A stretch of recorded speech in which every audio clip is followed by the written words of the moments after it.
Dear students, welcome to our classroom. I hope you are doing well. This is Radha. In today's video, we are going to discuss chapter 3 of class 6, our parts, history book. Chapter 3, From Gathering to Growing Food. अब पहले जो लोग थे वो खाने को जमा करते थे, अब धीरे धीरे उन्होंने खाने को उगाना भी सीखा, ग्रो करना भी सीखा। तो उसके बारे में इस चैप्टर में हम जानेंगे कि उन्होंने कैसे सीखा। Nainuo's lunch. Nainuo was eating her favorite food, boiled rice, squash, pumpkins, beans and meat. Her grandmother had grown the squash, pumpkin and beans in the little garden plot at the back of her house. She remembered the food had been so different when she had been to Madhya Pradesh as part of a school trip. It was hot and spicy. Why was that so? नाइनुओ अपना favourite food खा रही थी जो कि था boiled rice, squash, pumpkin, beans और meet. उसकी दादी ने इनमें से कुछ सब्जियां अपने घर के पीछे जो गार्डन प्लॉट था वहाँ पर उगाई थी। उसे याद था कि जब वो मध्य प्रदेश गई थी अपने स्कूल के एक ट्रिप पे तो वहाँ का खाना अलग था, वहाँ का खाना जो था वो हॉट एंड स्पाइसी था। उसने सोचा कि ऐसा क्यों। Moving on, varieties of foods. Today, most of our food such as fruit, vegetables, grain, milk and meat comes from plants that are grown and animals that are reared. Different plants grow in different conditions. Rice, for example, requires more water than wheat and barley. This explains why farmers grow some crops in some areas and not in other areas. Different animals too prefer different environments. For instance, sheep and goat can survive more easily than cattle in dry, hilly environments.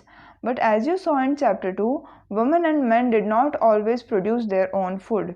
आप सबने ये पढ़ा है chapter 2 में कि हर women और man जो भी होते हैं वो अपना खाना खुद नहीं बना सकते, उन्हें खाने के लिए प्लांट्स और एनिमल्स पे डिपेंडेंट रहना पड़ता है। तो आज का जो हमारा सबसे ज़्यादा खाना आता है वो कहाँ से आता है? फ्रूट्स, वेजिटेबल्स, ग्रेन्स, मिल्क या मीट, जो कि हमें कहाँ से मिलता है? या तो अलग अलग प्लांट से मिलता है या अलग अलग एनिमल से मिलता है जिनको हमने पाला हुआ है।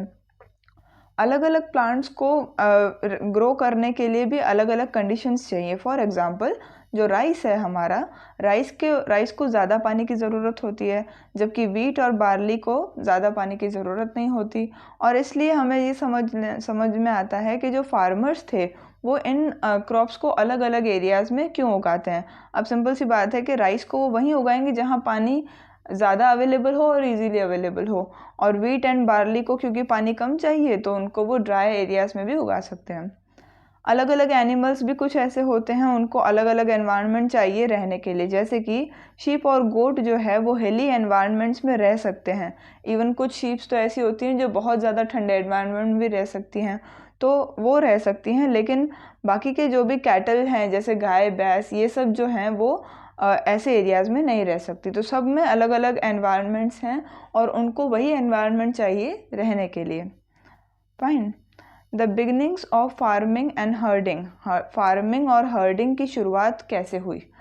We have seen in chapter 2 that the climate of the world was changing and so were plants and animals that people used as food. Men, women and children probably observed several things: the places where edible plants were found, how seeds broke off stalks, fell on the ground and new plants sprouted from them. Perhaps they began looking after plants, protecting them from birds and animals so that they could grow and seeds could ripen. In this way the people became farmers. अच्छा, अभी हमने chapter 2 में ये देखा था कि आज से तकरीबन 12,000 साल पहले हमारी जो पूरे वर्ल्ड का क्लाइमेट जो था, जो वातावरण था, वो चेंज हो रहा था। अब वो धीरे धीरे गर्म हो रहा था, तो प्लांट्स और एनिमल्स भी जो हम लोग खाते थे, एज अ फूड यूज़ करते थे, वो भी हमारे लिए बदलते रह रहे थे। मैन, वुमेन और चिल्ड्रन, इन सब ने बहुत सारी चीज़ें ऑब्जर्व की, यानी कि देखी, यानी उन्होंने ये सब देखा कि कैसे हमारे एडिबल प्लांट्स जो हैं, जिन प्लांट्स को हम खा सकते हैं, वो कहाँ पर मिलेंगे। जो सीड्स हैं वो स्टॉक में से कैसे निकल, अब स्टॉक का मतलब है, आप कभी गेहूं को देखना, गेहूं जो है वो ऐसे ही दाना नहीं आता, उसके ऊपर एक छिलका होता है, उसी छिलके को हम स्टॉक्स कहते हैं। फिर वो ग्राउंड पे कैसे गिरे, एप्पल का गिरना, न्यूटन्स लॉ ये हुआ था, और न्यू प्लांट्स उनमें से कैसे उगते थे। अब अगर आप वीट और राइस, कुछ ऐसे भी बहुत सारे ग्रेन्स हैं, अगर आप उन्हीं को वापस उगा दोगे तो उनमें से उन्हीं का पौधा दोबारा निकल आएगा, उसी को स्प्राउटेड होना कहते हैं। तो कभी हो सकता है कि उन्होंने इन प्लांट्स के पीछे देखभाल करना शुरू किया हो और उनको बर्ड्स और एनिमल्स से बचाया हो ताकि वो ग्रो कर सकें, और सीड्स जो थे अच्छे वाले सीड्स वो राइपन यानी कि फट सकें, यानी बड़े हो सकें और खाने लायक हो सकें। इस तरीके से हो सकता है कि लोग जो हैं वो फार्मर्स बने होंगे। मूविंग ऑन, पेज नंबर 2, इसी चैप्टर का next page. Women, men and children could also attract and then tame animals by leaving food for them near their shelters. The first animal to be tamed was the wild ancestor of the dog. Later, people encouraged animals that were relatively gentle to come near the camps where they lived. These animals, such as sheep, goat, cattle, and also the pig, lived in herds, and most of them ate grass. Often people protected these animals from attacks by other wild animals. This is how they became herders. अच्छा, farmers का तो हमने समझ लिया कि वो farmers कैसे बने, हर्डर्स कैसे बने वो भी देखिए। वुमेन, मैन और चिल्ड्रन ने कुछ ऐसे एनिमल्स को भी अपनी तरफ खींचा। कैसे खींचा? वो जहाँ पर रहते थे उनके रहने वाली जगह के पास वो उनके लिए फूड यानी कि खाना रख के आते थे। तो अगर वो खाना उनके लिए रख के आएंगे, ऑब्वियस ही बात है कि वो एनिमल उनकी तरफ खींचा हुआ आता था। जो सबसे पहला एनिमल हम इंसानों ने पाला, उसको पाला हमने जिसको, वो डॉग का एक वाइल्ड एंसेस्टर था, यानी डॉग के परिवार का ही कोई सदस्य था। बाद में लोगों ने ये बाकी के एनिमल्स को भी अपनी तरफ खींचा, और वो भी उन्हीं एनिमल्स को खींचा जो जेंटल थे, यानी जिनसे हमें कोई नुकसान ना हो, ठीक है। और जैसे कि शीप, गोट, कैटल और साथ साथ में पिग, ये सभी लोग उन सब के साथ रहते थे, और ये सभी क्या खाते थे? ये सारे जानवर घास खाते थे। ज़्यादातर ये होता था कि यही पीपल, ये जो लोग जो ये इन एनिमल्स को पालते थे, यही इन एनिमल्स को वाइल्ड एनिमल्स के अटैक से बचाते थे, और इससे वो बन गए हर्डर्स, ठीक है। और वो भी क्यों बचाते थे? क्योंकि उसमें उनका फ़ायदा था। Now, can you think of any reasons why the dog was perhaps the first animal to be tamed? आप सोच सकते हैं कोई ऐसा रीज़न कि डॉग सबसे पहला एनिमल क्यों बना पालने के लिए। डोमेस्टिकेशन, अब देखिए डोमेस्टिकेशन क्या है। Domestication is the name given to the process in which people grow plants and look after animals. Very often plants and animals that are tended by people become different from wild animals and wild plants and animals. This is because people select plants and animals for domestication. For example, they select those plants that are not prone to disease. They also select plants that yield large size grain and have strong stalks capable of bearing the weight of the ripe grain. Seeds from selected plants are preserved and sown to ensure that new plants and seeds will have same qualities. अब domestication क्या है? आपने domestic animals सुने होंगे। Domestication उसी की तरह एक चीज़ है। डोमेस्टिकेशन एक प्रोसेस का नाम है जिसमें हम लोग, इंसान, पीपल जो हैं, वो प्लांट्स को ग्रो करते हैं और एनिमल्स की देखभाल करते हैं। बहुत ज़्यादातर ये होता है कि जो भी प्लांट्स और एनिमल्स, हम लोग जिन भी प्लांट्स और एनिमल्स को अपनी तरफ पालते हैं, अपनी तरह रखते हैं, वो वाइल्ड प्लांट्स और एनिमल्स से अलग हो ही जाते हैं। अभी इसका एक सिंपल सा एग्जांपल है, आप खुद ही देख लीजिए। अगर आप किसी शहर में रह रहे हैं तो आप इंसान अलग होंगे, और जो जंगल में रहने वाले इंसान होंगे वो दिखने में ही अलग होंगे। तो सिंपल कहानी यही है कि जो एनिमल्स इंसानों के पास रहते थे वो अलग दिखने लगे, और जो जंगलों में रहते थे वो वाइल्ड होने लगे अपने आप, ठीक है। ये इसलिए क्योंकि लोग जो हैं वो सिलेक्ट भी करते हैं प्लांट्स और एनिमल्स को डोमेस्टिकेशन के लिए। जैसे कि वो उन्हीं प्लांट्स और एनिमल्स को सिलेक्ट करेंगे जिनको कोई बीमारी ना हो, जिनको कोई डिसीज़ ना हो कभी भी, ठीक है। और वो उन्हीं प्लांट्स को सिलेक्ट करेंगे जिनके अंदर बड़ी साइज़ का उनको ग्रेन मिले, उनके जो स्टॉक्स हैं, उनके जो छिलके हैं वो स्ट्रॉन्ग हों, ताकि वो उस ग्रेन का वज़न जो है वो पकड़ सकें, ठीक है। ऐसे ही प्लांट्स को वो सिलेक्ट करते थे उगाने के लिए। अच्छा, जो बाकी के जो सीड्स निकलते थे, जो अच्छे वाले सीड्स निकलते थे, उनको प्रिजर्व करके यानी बचा के रखा जाता था, और फिर उनको बाद में सही समय आने पर बो दिया जाता था, ताकि जो न्यू प्लांट्स उनमें से उगे वो भी उसी क्वालिटी का यानी अच्छी क्वालिटी का निकले। Fine. Amongst animals, those that are relatively gentle are selected for breeding. As a result, gradually, domesticated animals and plants become different from wild animals and plants. For example, the teeth and horns of wild animals are usually much larger than those of domesticated animals. अच्छा, इन animals में से भी हम उन्हीं को select करते हैं जो ब्रीडिंग के लिए भी, यानी एनिमल्स देखो खुद ही अपने आप ही मल्टीप्लाई होते हैं, तो वो ब्रीडिंग करने के लिए भी जो एनिमल्स सही होते हैं, जो ज़्यादा अच्छे होते हैं, उन्हीं को हम सिलेक्ट करते हैं। और इसलिए जो डोमेस्टिकेटेड एनिमल्स और प्लांट्स हैं वो अपने आप ही वाइल्ड एनिमल से और वाइल्ड प्लांट से अलग हो जाते हैं। अब इसका एक एग्जांपल आप यहाँ पर देखिए। Look at these two sets of teeth. Which do you think belongs to a wild pig and which to a domesticated animal? यहाँ पर आपको 2 सेट्स दिए हुए हैं टीथ के। आपको क्या लगता है कि इनमें से कौन सा डोमेस्टिक एनिमल का होगा और कौन सा वाइल्ड एनिमल का होगा? तो सिंपल है, जिसको जो छोटा वाला है वो डोमेस्टिक एनिमल है, जो बड़ा वाला है वो वाइल्ड एनिमल है। Moving on, domestication was a gradual process that took place in many parts of the world. It began around 12,000 years ago. Virtually all the plant and animal produce that we use today as food today is a result of domestication. Some of the earliest plants to be domesticated were wheat and barley. The earliest domesticated animals include sheep and goat. Domesticated एक लंबा चौड़ा process है जिसने और gradual का मतलब है कि ये आपको, अगर आपने शुरू किया है तो ये बहुत सालों तक चलते जाता है, तभी उसके रिजल्ट्स अच्छे मिलते हैं। और ये वर्ल्ड के अलग अलग पार्ट्स में हुआ। ये तकरीबन 12,000 साल पहले हुआ था। वर्चुअली जो भी आज हम देखते हैं प्लांट और एनिमल प्रोड्यूस जो हम देखते हैं और जो खाते हैं, ये इसी डोमेस्टिकेशन का रिजल्ट है। कुछ जो अर्लीस्ट प्लांट्स जो हमने डोमेस्टिकेट किए थे वो हैं, जो सबसे पहले प्लांट्स जो हमने उगाए थे वो थे वीट और बार्ली, और जो सबसे पहले एनिमल्स जिनको हमने पाला था वो थे शीप और goat. Moving on to the next page. A new way of life.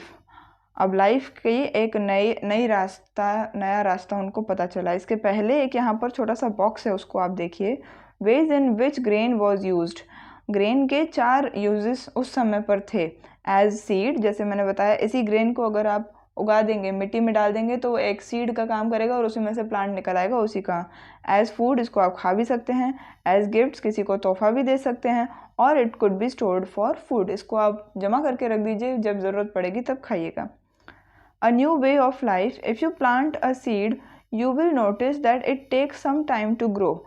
This may be for several days, weeks, months, and in some cases, years. When people began growing plants, it meant that they had to stay in the same place for a long time, looking after the plants, watering, weeding, driving away animals and birds till the grain ripened. And then the grain had to be used carefully. अच्छा, ये जो हम खाते हैं चीज़ें, ये इतनी आसानी से तो उगती नहीं है। अगर आपने एक सीड को प्लांट किया है, एक बोया है, एक बीज आपने, तो आप देखेंगे कि उसको बहुत कुछ समय लगता है उगने में। और वो समय हो सकता है कुछ दिनों का हो, कुछ हफ्तों का हो, कुछ महीनों का हो, या कुछ केसेस में कुछ सालों का भी वो हो सकता है टाइम उसको उगने में। जब लोगों ने प्लांट्स को उगाना शुरू किया था तो इसका मतलब उनको उसी जगह पर रहना भी था बहुत ही लंबे समय के लिए, क्योंकि उन्हें उन प्लांट्स की देखभाल करनी थी, उनको पानी देना था। वीडिंग यानी बहुत सारे ऐसे अनवांटेड प्लांट्स उगाते हैं जिनको आपको हटाना होता है। और ड्राइविंग अवे एनिमल्स, उन प्लांट्स को एनिमल्स से बचाना है, क्योंकि एनिमल्स भी आकर के वो प्लांट्स खा सकते हैं। और बर्ड से भी बचाना है। जब तक ग्रेन जो है वो पूरा का पूरा राइपन यानी कि उग नहीं जाता, तब तक आपको उसको बचाना है इन सभी खतरों से। और उसके बाद जो ग्रेन इतनी मेहनत के बाद उगा है उसको आपको ध्यान से यूज़ भी करना है। Moving on, as grain had to be stored for both food and seed, people had to think ways of storing it. In many areas, they began making large clay pots or wove baskets or dug pits into the ground. Do you think hunter-gatherers would have made and used pots? Give reasons for your answers. अच्छा, क्योंकि उस grain को उन्होंने store करना था food के लिए और सीड्स के लिए भी, तो वो लोग इन तरीक़ों के बारे में सोचते थे कि कैसे उनको हम अच्छी तरीके से स्टोर कर सकें, जमा करके रख सकें। बहुत सारी जगहों पे ऐसे हुआ कि लोगों ने बड़े बड़े क्ले पॉट्स बनाना शुरू किया और उनमें उन्होंने रखना शुरू किया इनको, या बास्केट्स बनाए, या ग्राउंड में ही खड़ा कर दिया और उसी में उसको उन ग्रेन्स को उन्होंने सुरक्षित रखा। क्या आपको लगता है कि जो हंटर गैदरर्स थे, जिनके बारे में हमने चैप्टर 2 में पढ़ा था, कि उनके पास पॉट्स होंगे? अगर होंगे तो आप अपने आंसर के लिए रीजंस भी दीजिए। मुझे लगता है कि होंगे, क्योंकि वो भी अपना फूड जो है वो स्टोर ही करते थे, उगाते तो थे नहीं। स्टोरिंग एनिमल्स, अब एनिमल्स को भी आपने स्टोर करना है। स्टोर करने का मतलब ये नहीं कि उनको बंद करके रख देना है, लेकिन उनको आपको मतलब आप उनको पालेंगे और अपने पास रखेंगे, जगह देंगे उनको रहने के लिए। Animals multiply naturally. Besides, if they are looked after carefully, they provide milk, which is an important source of food, and meat whenever required. In other words, animals that are reared can be used as a store of food. Apart from food, what are other things that could have been obtained from animals? What are animals used for today? अच्छा, animals अपने आप multiply होते रहते हैं, बढ़ते रहते हैं, उनकी तादाद अपने आप बढ़ती जाती है। तो आप अगर उन पे ध्यान भी दोगे तो वो आपको मिल्क भी देंगे, और जो कि आपके फूड का एक इम्पॉर्टेंट सोर्स है। कहा जाता है मिल्क में ऑलमोस्ट सारे विटामिन्स, मिनरल्स और ये सब होते हैं, तो आपके फूड का एक इम्पॉर्टेंट सोर्स है आपका मिल्क। और जब कभी भी आपको चाहिए तो मीट भी वो देते हैं। अगर दूसरे शब्दों में कहें तो एनिमल्स जिनको आपने पाला हुआ है वो भी आपके लिए एक फूड का स्टोर ही है। आपके लिए वो कभी दूध देंगे, कभी मीट देंगे, जब आपको जिसकी ज़रूरत है वो दे देते हैं। फूड के अलावा भी एनिमल्स से और क्या मिलता होगा उस समय पर, इसके बारे में आप सोच सकते हैं। और आज हम एनिमल्स को किस लिए यूज़ करते हैं, ये भी आप सोच सकते हैं। Finding out about the first farmers and herders, जो सबसे पहले फार्मर्स और हर्डर्स थे वो कहाँ पर थे? Turn to map 2 page 14. You will notice a number of blue squares. Each marks a site from where archaeologists have found evidence of early farmers and herders. These are found all over the subcontinent. Some of the most important ones are in the northwest in present-day Kashmir and in east and south India. अच्छा, map 2 पे जो page 14 है उस पर आप जाइए। उस पर एक नंबर ऑफ ब्लू कलर के स्क्वायर्स हैं। ये है वो मैप 2, और इसमें वो जो स्क्वायर्स हैं वो ये देखिए, बुरज़ाहोम, मेहरगढ़, देन ये है कोलदेवा, महारगढ़। ये सारे जो स्क्वायर्स हैं, चिरंद, दाऊजली हेदिंग, ये वो जगह हैं जहाँ पर सबसे पहले हमको फार्मर्स के कुछ और हर्डर्स के निशान मिले हैं। अच्छा, ये कैसे पता चला कि यहाँ पर जो फार्मर्स और हर्डर्स हैं ये यहाँ पर ही रहते थे? यहाँ पर से उनको कुछ ऐसा मिला जो ग्रेन से रिलेटेड, उनके स्टॉक से रिलेटेड वो सब मिला होगा, तो उस वजह से उनको पता चला। ये सारे जो फार्मर्स और हर्डर्स थे ये पूरे सब कॉन्टिनेंट में उनको मिले। इनमें से कुछ इम्पॉर्टेंट जो हैं वो नॉर्थ वेस्ट में हैं, और जो आज के कश्मीर में हैं, और या तो फिर ईस्ट और साउथ इंडिया में हैं। ठीक है। To find out whether these sites were settlements of farmers and herders, scientists study evidence, next page, of plants and animals' bones. One of the most exciting finds includes remains of burnt grain. These may have been burnt accidentally or on purpose. Scientists can identify these grains, and so we know that a number of crops were grown in different parts of the subcontinent. They can also identify the bones of different animals. अच्छा, तो अगर आपको ये पता लगाना हो कि यहाँ पर अगर जो हर्डर्स और जो फार्मर्स थे वो लंबे समय तक रहे कि नहीं रहे, इसके लिए आर्कियोलॉजिस्ट को वहाँ पर प्लांट्स और एनिमल्स की बोन्स मिली हैं। जो सबसे ज़्यादा एक्साइटिंग है इनमें से वो है बर्नट ग्रेन, यानी कि किसी ग्रेन को जलाया हुआ, जो एशेस होते हैं, और या तो फिर जले हुए दाने वहाँ मिले होंगे। और इन ग्रेन्स को जलाया या तो एक्सीडेंटली, यानी कि अचानक से खुद ही जल गए होंगे, या किसी की गलती से जले होंगे, या किसी ने जानबूझ के जलाए होंगे, और ऑन पर्पस। ठीक है। साइंटिस्ट जो हैं इन ग्रेन्स को आइडेंटिफाई कर सकते हैं, पहचान सकते हैं, और इसीलिए हमें पता लगता है कि इस सब कॉन्टिनेंट के अलग अलग पार्ट्स में ये क्रॉप्स जो हैं वो ग्रो किए जाते थे, उगाए जाते थे। ये अलग अलग एनिमल्स की जो बोन्स होती हैं वो भी पहचान सकते हैं हमारे scientist. Look at the table below to see where evidence of grains and bones of domesticated animals have been found. नीचे आपको यहाँ पर एक छोटी सी टेबल दी हुई है, इसमें आपको पता चलेगा कि कहाँ से हमें किस ग्रेन के कुछ मिले हैं, चीज़ें मिली हैं, या तो फिर किसी एनिमल के बोन्स मिले हैं। ये वो सारी ग्रेन्स और एनिमल्स के नेम हैं और यहाँ पर ये उनके नाम है। एक बार रीड कर लेते हैं। वीट, बार्ली, शीप, गोट, कैटल, ये सब वीट बार्ली दोनों ग्रेन्स हैं, शीप, गोट और कैटल ये जानवर हैं जिनके बोन्स मिले थे। और ये कहाँ से मिले? मेहरगढ़ इन प्रेजेंट डे पाकिस्तान, मेहरगढ़ से मिले हैं और ये आज के दिन में पाकिस्तान की एक जगह है। राइस, फ्रेगमेंटरी एनिमल बोन्स, ये हमें कहाँ से मिला? Koldihwa in present day Uttar Pradesh, map 2 पे मैंने दिखाया भी था। कोलदीवा अगेन एक जगह है जो आज के उत्तर प्रदेश में है। Rice, cattle, hoof marks on clay surface, Mahagara in present day Uttar Pradesh. Wheat and lentil, Gufkral in present day Kashmir. Wheat and lentil, dog, cattle, sheep, goat, buffalo, Burzahom in present day Kashmir. Wheat, green gram, barley, buffalo, ox, Chirand in present day Bihar. Millet, cattle, sheep, goat, pig, halur in present day Andhra Pradesh. Black gram, millet, cattle, sheep, pig, payampalli in present day Andhra Pradesh. These are just some of the sites from which grain and bones have been found. Grain और bones जो हैं वो बहुत सारी ऐसी sites में से मिली हैं, उनमें से कुछ साइट्स की यहाँ पर आपको लिस्ट दी गई थी। Moving on to the next page, towards a settled life. अब देखिए, कोई भी इंसान यही चाहता है कि उसकी लाइफ जो है वो ठीक ठाक सी हो, सेटल्ड हो, कहीं उसको बार बार धक्के ना खाने पड़े, भटकना ना पड़े। तो आर्कियोलॉजिस्ट को ये भी इसके भी कुछ निशान मिले हैं कि इंसानों ने अपनी सेटल्ड लाइफ कैसे बनाई थी, कहाँ बनाई थी, वगैरह वगैरह। आइए पढ़ते हैं। Archaeologist have found traces of huts or houses at some sites. For instance, in Burzahom in present day Kashmir, people built pit houses which were dug into the ground with steps leading into them. These may have provided shelter in cold weather. Archaeologists have found cooking huts both inside and outside the huts, which suggests that depending on the weather, people could cook either indoors or outdoors. Archaeologist को हट और houses के जो निशान होते हैं कुछ जगहों पर मिले, कुछ साइट्स पे मिले, जैसे कि बुर्जा होम जो आज के कश्मीर में है। यहाँ पर लोगों ने पिट हाउसेस बनाए थे। अब पिट हाउसेस का मतलब क्या होता है?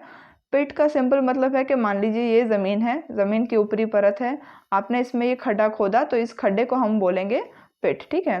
तो सिंपल बात है कि पिट हाउसेस भी क्या होंगे? ज़मीन के नीचे बने हुए घर, उनको हम बोलेंगे पिट हाउसेस। ये ग्राउंड के अंदर खोद करके बनाए जाते थे और नीचे जाने के लिए सीढ़ियाँ होती थी, स्टेप्स होते थे। ये उनको हो सकता है कि ठंडी वेदर से, क्योंकि कश्मीर में वेदर हमेशा से ही ठंडा रहा है, आज भी ठंडा है, तो कोल्ड वेदर से उनको सुरक्षा देता होगा, ऐसे घर ये उन्होंने बनाए हैं। आर्कियोलॉजिस्ट को जो कुकिंग हर्ट्स थे, जिनको आज के ज़माने में हम किचन बोलते हैं, ये उनको घर के बाहर भी मिला और अंदर भी मिला, दोनों तरफ मिला। इसका मतलब ये हुआ कि वेदर के ऊपर डिपेंड करता था कि वो कुकिंग बाहर करेंगे या अंदर करेंगे, इंडोर या आउटडोर, ठीक है। Now you are given a task, draw a pit house. आप चाहें तो एक पिट हाउस बनाइए, खुद ही अपना इमेजिनेशन कीजिए कि पिट हाउस होगा कैसा। Stone tools have been found from many sites as well. Many of these are different from the earlier Paleolithic tools, and that is why they are called Neolithic. These include tools that were polished to give a fine cutting edge, and mortars and pestles used for grinding grain and other plant produce.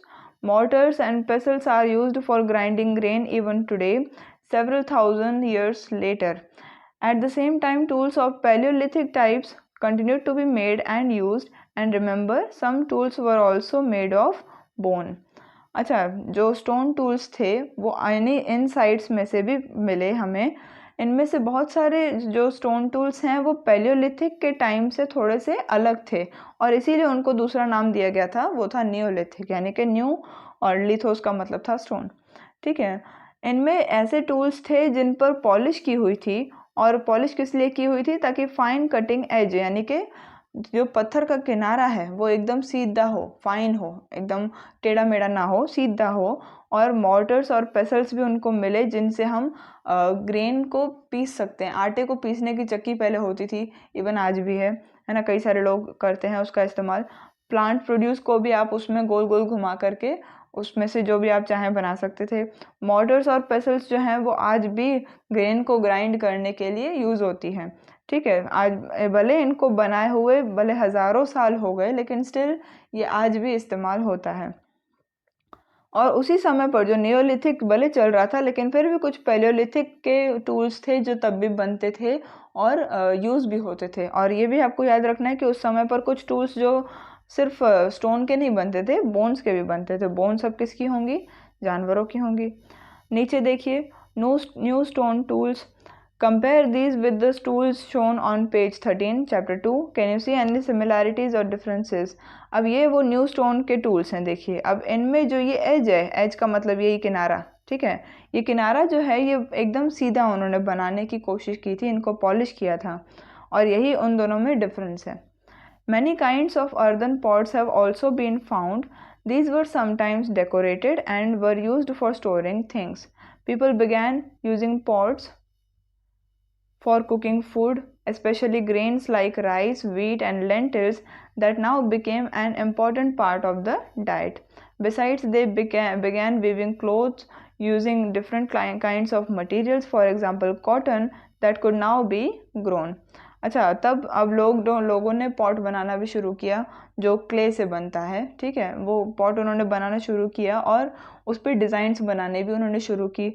अब pots जो हैं food बनाने के लिए भी use किए जाने लगे थे, जैसे कि राइस, वीट या लेंटिल्स जो हमारी दालें हैं उनको भी उन्होंने पॉट्स में बनाना शुरू किया, पकाना शुरू किया, और यही सब चीज़ें हमारे डाइट का, हमारे खाने का एक इम्पॉर्टेंट हिस्सा भी बन गई। उसके साथ साथ लोगों ने कपड़े को बुनने का भी काम सीखा और साथ साथ में अलग अलग मटेरियल्स का भी इस्तेमाल करना सीखा, जैसे कि कॉटन, और इसी कॉटन को अभी आज हम उगा भी सकते हैं। ठीक है। Did things change everywhere and all at once? Not quite. In many areas, men and women still continued to hunt and gather food, and elsewhere, people adopted farming and herding slowly over several thousand years. Besides, in some cases, people tried to combine these activities, doing different things during different seasons. आज के समय में भी अगर आप देखेंगे तो farmers जो हैं वो उनको हर पूरे साल भर काम नहीं रहता।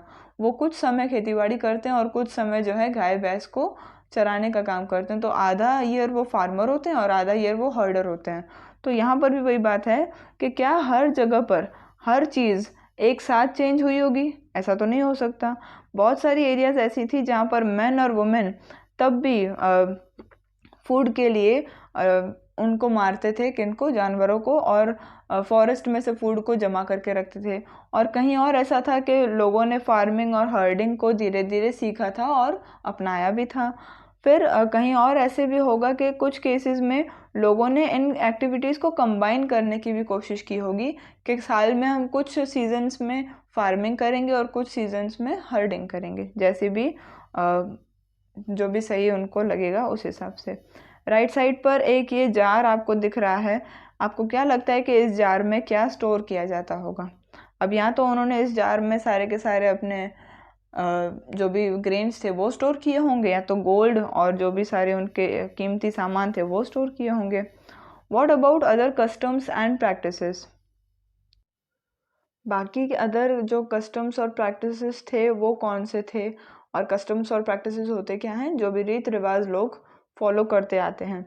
Archaeology does not tell us directly about these. Scholars have studied the lives of present-day farmers who practice simple agriculture.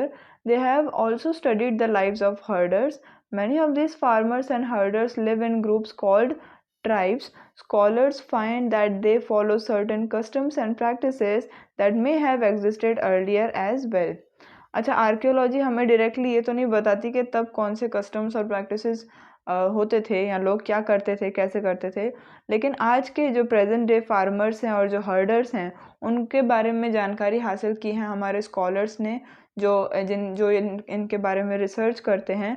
और उन्होंने बताया कि ये जो फार्मर्स और जो हर्डर्स हैं ये एक ग्रुप्स में रहते हैं और उस ग्रुप का नाम है ट्राइब्स। स्कॉलर्स ने ये भी बताया कि ये जो हर्डर्स और फार्मर्स हैं ये कुछ सर्टेन कस्टम्स और प्रैक्टिसेस फॉलो करते हैं, यानी कि कुछ ऐसी चीज़ें हैं जो इन्हें इनके पूर्वजों से मिली हैं, प्रथा जिसको हम कहते हैं, वही ये आगे भी बढ़ाते हैं। तो हो सकता है कि ये सारी प्रथाएं पहले भी होती हों। अब ट्राइब्स क्या होता है उसको देखिए। Usually 2 to 3 generations live together in small settlements or villages. Most families are related to one another and groups of such families form a tribe. Tribe क्या होता है, ज़्यादातर 2 या 3 जनरेशन्स साथ में रहते हैं और छोटे छोटे विलेजेस में रहते हैं, और ये सारी जो फैमिलीज़ हैं ये एक दूसरे को रिलेशन में हैं, एक दूसरे के रिलेशन में होती हैं, और ऐसी ग्रुप्स के मतलब ऐसी फैमिलीज़ के ग्रुप्स को हम बोलते हैं tribe. Members of a tribe follow occupations such as hunting, gathering, farming, herding, and fishing. Usually, women do most of the agricultural work, including preparing the ground, sowing seeds, looking after the growing plants, and harvesting grain. Children often look after plants, driving away animals and birds that might eat them. Women also thresh, husk, and grind grain. Men usually lead large herds of animals in search of pasture.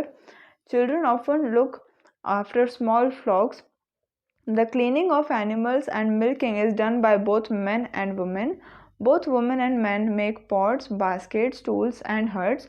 They also take part in singing, dancing, and decorating their huts.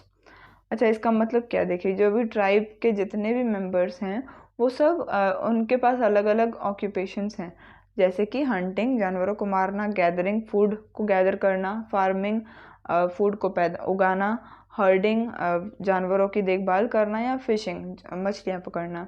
ज़्यादातर जो women है वो ज़्यादातर ही agricultural work करती हैं, यानी खेती बाड़ी का काम करती हैं, जैसे कि ग्राउंड को प्रिपेयर करना, ग्राउंड को सही बनाना, उसमें बीज बोना, उनमें से जो ग्रोइंग प्लांट्स हैं उनको उनकी देखभाल करना, और हार्वेस्टिंग ग्रेन, यानी जब ग्रेन उग जाए तो उसको निकालने को बोलते हैं हार्वेस्टिंग। जो बच्चे हैं वो हो सकता है कि प्लांट्स की देखभाल करते हों, एनिमल्स को दूर भगाते हों, और बर्ड्स को भी दूर भगाते हैं जो उन प्लांट्स को खाने आए थे। वुमेन जो हैं वो थ्रेश, हस्क और ग्राइंड ग्रेन भी करती हैं, यानी कि जो छिलका है ग्रेन का उसमें से उस ग्रेन को निकालती भी हैं और सारा छानती भी हैं और उसको पीसती भी हैं, आटा भी बनाती हैं उसका। मैन जो है ज़्यादातर जो बड़े बड़े एनिमल्स के जो ग्रुप्स हैं, हर्ड्स जिनको हम कहते हैं, उनको ले करके बाहर जाते हैं, किसकी खोज में, घास के खोज में, ठीक है, ग्रास के खोज में। जो बच्चे हैं वो ऐसे छोटे छोटे फ्लॉक्स को, छोटे छोटे ग्रुप्स को लेके जाते होंगे या उनका ध्यान रखते होंगे। जो एनिमल्स और मिल्क एनिमल्स के क्लीनिंग का काम है और उनमें से जो दूध निकालने का काम है वो मेन और वुमेन एक साथ करते थे। दोनों वुमेन और मेन जो हैं वो पॉट्स बनाते थे, बास्केट्स बनाते थे, टूल्स बनाते थे और हट्स बनाते थे।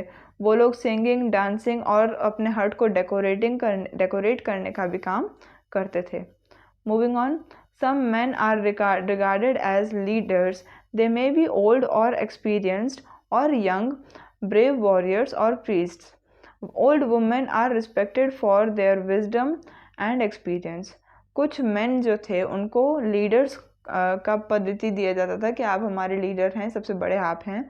ये जो लोग थे, ये जो मेन थे, ये हो सकता है कि सबसे बुजुर्ग हों और एक्सपीरियंसड हों, सबसे ज़्यादा तजुर्बे वाले हों, या हो सकता है कि यंग भी हों, छोटे हों, लेकिन ब्रेव वॉरियर्स हों, यानी कि बहुत ज़्यादा हिम्मत वाले हों, और तो या तो वो प्रीस्ट हों, यानी कि जो भगवान के लिए भगवान का नाम लेते हैं और उन्हीं की सारे जग में उन्हीं का नाम लेके लोगों को उनके बारे में बताते हैं। They are known as priest.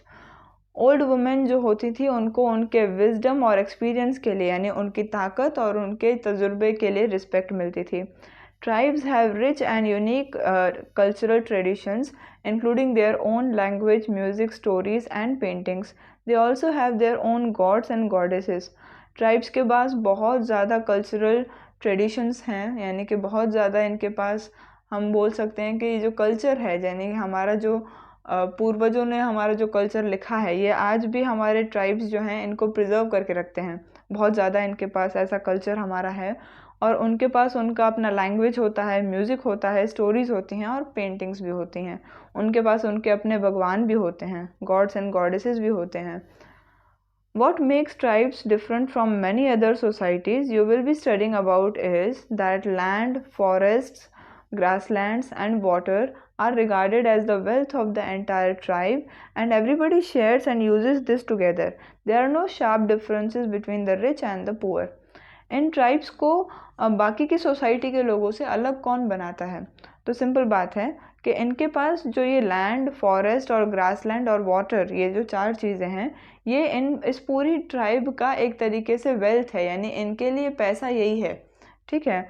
और हर कोई इसको शेयर करता है और यूज़ करता है। ऐसा कुछ नहीं है कि भाई आप नहीं यूज़ करोगे या मैं नहीं यूज़ करूँगा, हर कोई यूज़ करता है और हर कोई आपस में बांटता भी है। रिच और पुअर के बीच में कुछ ज़्यादा डिफरेंस नहीं होता ट्राइब्स के अंदर। Make a list of all the activities performed by men in tribal societies. What do women do?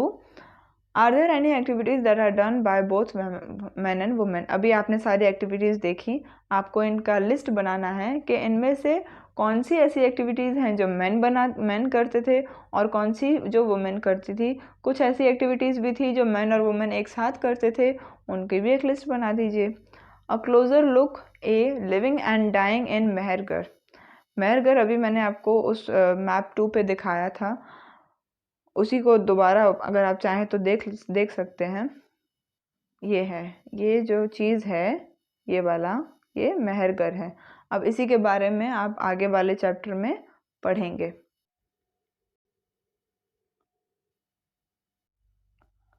अच्छा, इनमें जो मेहरगढ़ में बाकी के और भी कुछ फाइंड्स उनको मिले, उनमें क्या क्या थे? ऐसे स्क्वायर या रेक्टेंगुलर शेप के हाउसेस, इस तरीके के हाउसेस। इन हाउसेस में 4 या 4 से ज़्यादा कंपार्टमेंट्स थे, जैसे ये वाले कंपार्टमेंट्स आप देख सकते हैं। इन कंपार्टमेंट से कुछ जो हैं वो स्टोरेज के लिए भी यूज़ किए जाते होंगे। When people die, their relatives and friends generally pay respect to them. People look after them and perhaps in the belief that there is some form of life after death. Burial is one such arrangement.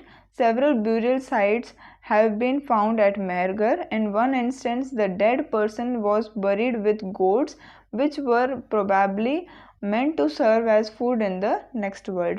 अच्छा, जब कोई इंसान मर जाता था तो उस समय पर उनके जो रिलेटिव्स और जो फ्रेंड्स थे वो उनको मतलब बड़ी इज्जत के साथ उनको दफनाते थे। तो लोग जो हैं तब ऐसे मानते थे कि डेथ के बाद भी कोई लाइफ होती है।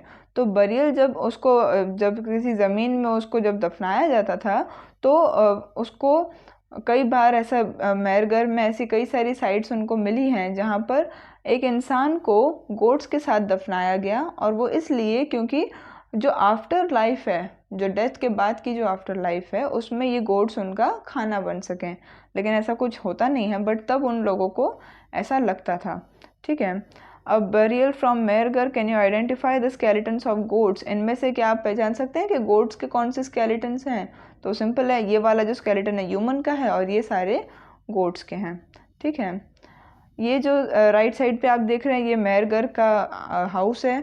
आज के जो आपके जिस तरीके के घर हैं उनसे ये हाउस कैसे अलग है, इसका थोड़ा सा पता लगाइएगा। Moving on to the next page, a closer look Daojali Hading, जो बी है, पहला वाला था आपका वो।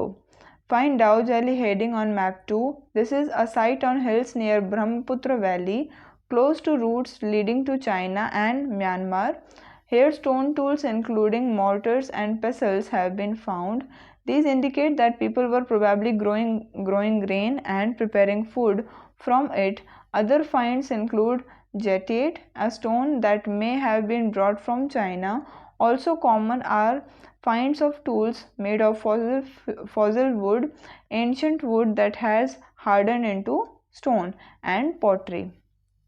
अच्छा, पहले आपने मेहरगढ़ के बारे में पढ़ा, अब बी में आप पढ़ेंगे दाऊ जली हेडिंग के बारे में। ये भी मैप 2 पे है। अच्छा, ये जो साइट है ये ब्रह्मपुत्र वैली के हिल्स के पास है, ठीक है। और ये जो है चाइना और म्यांमार की तरफ जो रास्ते जाते हैं उनके भी बहुत ज़्यादा क्लोज है। यहाँ पर हमें स्टोन टूल्स मिले हैं जैसे कि मॉर्टर्स और पेसल्स। तो इससे हमें पता लगता है कि लोग हो सकता है कि ग्रेन को उगा रहे थे और उनमें से फूड भी बना रहे थे। ग्रेन को उगाने के लिए और साथ में उसको पीसने के लिए इन मॉर्टर्स और पेसल्स की ज़रूरत पड़ती है। और उसके साथ साथ जेडाइट नाम का एक स्टोन मिला था। हो सकता है कि ये स्टोन उस समय चाइना से लाया गया हो, क्योंकि ये रूट जो है चाइना को ही जाता था। और उसके साथ साथ यहाँ पर फॉसिल वुड, अब फॉसिल वुड क्या होता है, एक ऐसा वुड जो बहुत ज़्यादा पुराना है और रहते रहते वो स्टोन में कन्वर्ट हो गया, यानी इतना कड़क हो गया है कि वो अब स्टोन बन चुका है। और पॉटरी, पॉटरी का मतलब है पॉट्स, और ये सब उनको वहाँ से मिले थे। The last thing of the chapter is elsewhere. Find Turkey in your atlas. One of the most famous Neolithic sites, Katal Huyuk, was found in Turkey.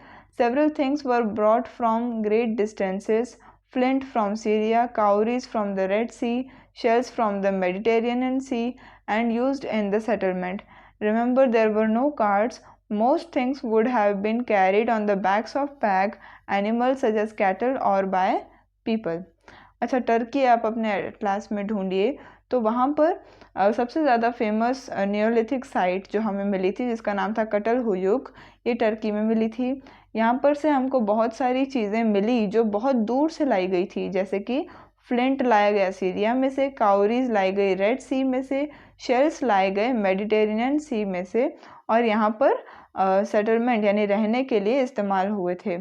अब आपको ये फिर से हम याद दिला दें कि उस समय पर कोई कार्ट्स नहीं थे, चलने के लिए कोई ऐसी व्यवस्था नहीं थी, तो ये सारी चीज़ें या तो फिर ऐसे एनिमल्स के पीठ पे रख के लाए गए होंगे, या तो लोग खुद लेकर के आए होंगे।